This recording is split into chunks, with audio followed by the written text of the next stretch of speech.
आणि आता तुमच्या हृदयाचा ठोका चुकवणारी बातमी आहे। समोरून भरधाव रेल्वे येते आणि अचानक एखादी प्रवासी बस रेल्वे रुळावर अडकून पडते। हे असं दृश्य आपण अनेकदा सिनेमात पाहतो। हे पाहत असताना सुद्धा तुमच्या आमच्या जीवाचा ठोका चुकतो। मात्र हेच प्रत्यक्षात घडलं ते नागपुरात। नागपूरच्या खापरखेडा रेल्वे क्रॉसिंगवरनं एक स्कूल बस जात होती। या बसमध्ये 40 विद्यार्थी होते। रेल्वे येणार म्हणून गेट बंद होण्याच्या मार्गावर होतं।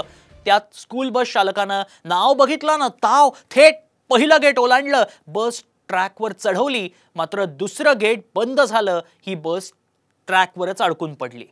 समोरून छिंदवाडा एक्सप्रेस भरधाव वेगात येत होती, त्यामुळे बसमधल्या सर्वांचीच तंतरली।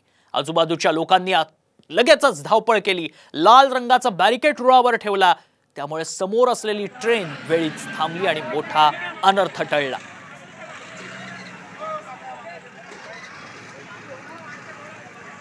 ग्राफिक्सच्या माध्यमातून बघूयात नेमका हा अपघात कसा घडला। जाणून बघा, स्कूल बस भरधाव रेल्वे येत होती। त्यात स्कूल बस फाटक ओलांडून पुढे गेली, मात्र दुसरं फाटक तिला ओलांडता आलं नाही। त्यातच बॅरिकेड टाकण्यात आलं लोकांकडनं, त्यामुळे मोठा अनर्थ टळलाय।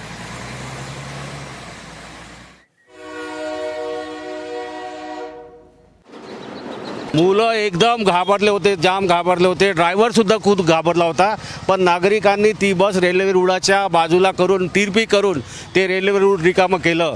त्याच्यामुळे खूप मोठा अनर्थ टळला। शिवाय तो लाल कठाडा तिकडे जर नसता आणि तो जर इंजन वाहकाला म्हणजे इंजन चालकाला दिसला नसता तर 100% मोठा अपघात झाला असता आणि शाळकरी मुलांचा त्या 40 मुलांचा जीव गेला असता, एवढं मात्र खरं आहे।